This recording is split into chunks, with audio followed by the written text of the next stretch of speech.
forget about the constitutional means of governance, because somebody else is going to repeat the same kind of thing. Then you are going to have another meeting, then a third person will do it, you are going to have another meeting, a fourth person will do it, you are going to have another meeting. I have rejected that type of suggestion, and I'm correct there. And I'm sure the people of Uganda will support that line in the next elections. Is that what you think Mr. Museveni wants? You think he wants a job in this government? It is not me who brought that question, it's you. It's you who brought that question, that why should I talk to Museveni?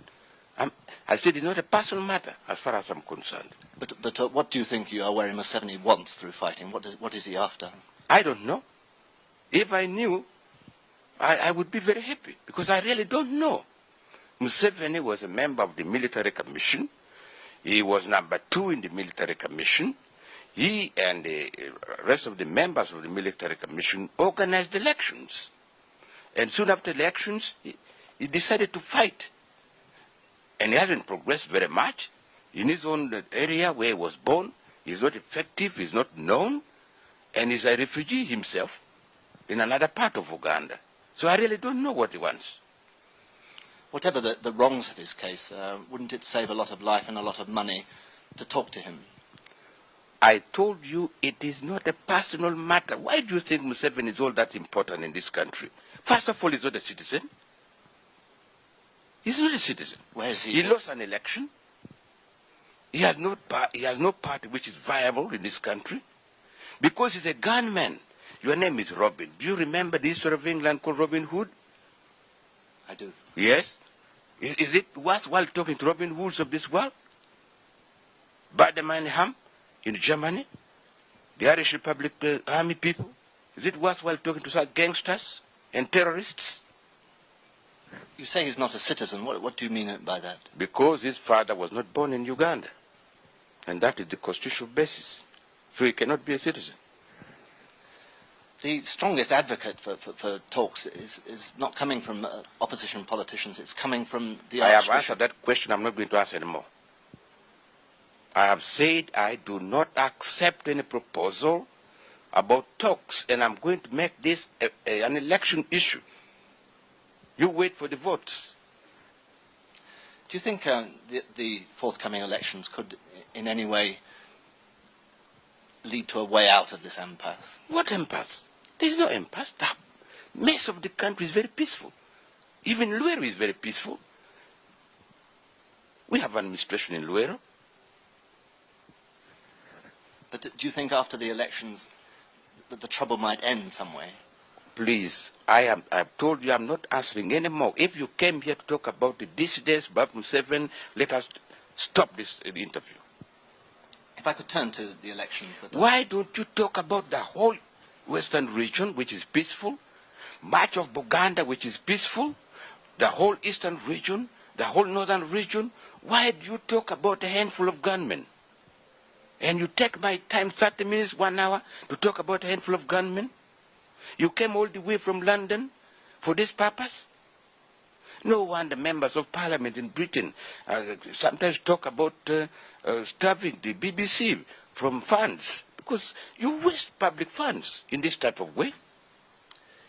If I could turn to the elections, how do you see the next elections going? It's going to be conducted in the normal way. Do you think you're going to win these elections? I think so. I can't see another party that can win this election. Our record is there.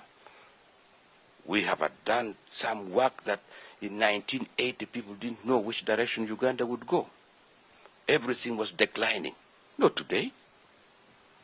So that with that kind of record, I can't see another party really giving us a terrible challenge. Will you stand on your economic record, will you? Every record, political, economic, and otherwise. If I could talk about the economy, which things have gone well and which things have gone badly? We started from almost position 0. Everything has started moving upwards. Obviously, they cannot all move at the same speed. Would you accept that in the industrial sector it has been slow progress? What could we have done in the industrial sector? We had no skilled manpower. We had machinery which had not been looked after for years. We had no raw materials. So industrial sector could not have progress at the same speed as the agricultural sector. What are your biggest economic priorities at the moment? Production. Production, we are asking the people of Uganda to produce and produce anything that can be consumed in Uganda and anything that can be sold abroad. How pleasing has the agricultural sector been to you? You would have been very happy if you are a member of Uganda People's Congress or a member of this government by two factors. One, we have food in Uganda. When I came to office, there was no food in Uganda. Now we are feeding ourselves and we are exporting some of our food.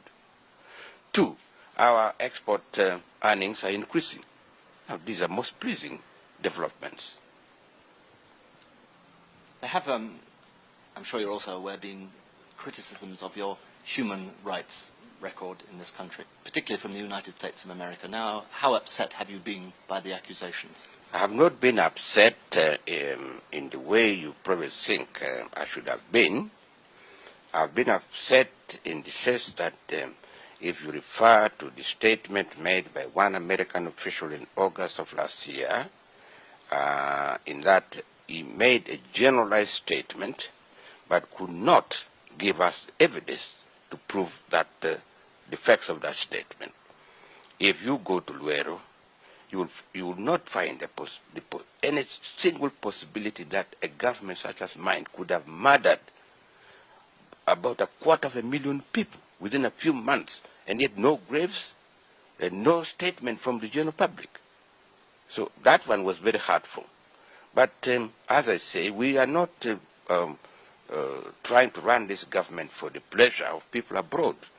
We are trying to run this government for the good of the people of Uganda. And these are our people. These are our people. When people talk about human rights in Uganda, they don't seem to understand what they're talking about. I inherited a very difficult situation in 1980.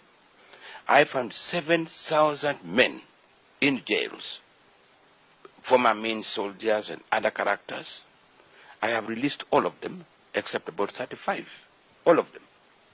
We have settled them in the countryside. We inherited a police force of 3,000 only, when in 1971, when Amin took over the government, we had 20,000 police officers and men in the force. But this 3,000 was not trained, it had no equipment, it was demoralized. We had no army to speak of. Uganda army was too young. It had been recruited on a fractional basis. Half of it, that force deserted in December and January, December 1980, January 1981. So that was the enormity of the problem. Now we have stabilized the conditions. You do not now hear gunshots in Kampala. You do not hear people talking about lawlessness of soldiers or anybody. So people, they are dreaming. It's not just the outside world that has expressed concern. I mean, some lawyers in this country have expressed concern about what they describe as violations of human rights, like people being detained, like people being released by the courts and then rearrested. Very well, very well. You say some lawyers in this country, you go and ask them if their counterparts in other parts of Africa are as free as themselves here. Go and ask them whether they were free at all in the 1970s to go to court, to take government to court, to plead different cases, to talk about detention. Go and ask them whether in other parts of Africa there is no detention and how many of their colleagues in other parts of Africa have been so open as to speak about their respective governments. These things are in comparison. If you say detention is a sign of a violation of human rights, then you may have well condemned virtually all African states. But doesn't it make a mockery of justice if people are released by the courts and then rearrested outside? Well, does that happen only here? No. There you are. Then go and ask everybody else. Perhaps people have higher standards in this country.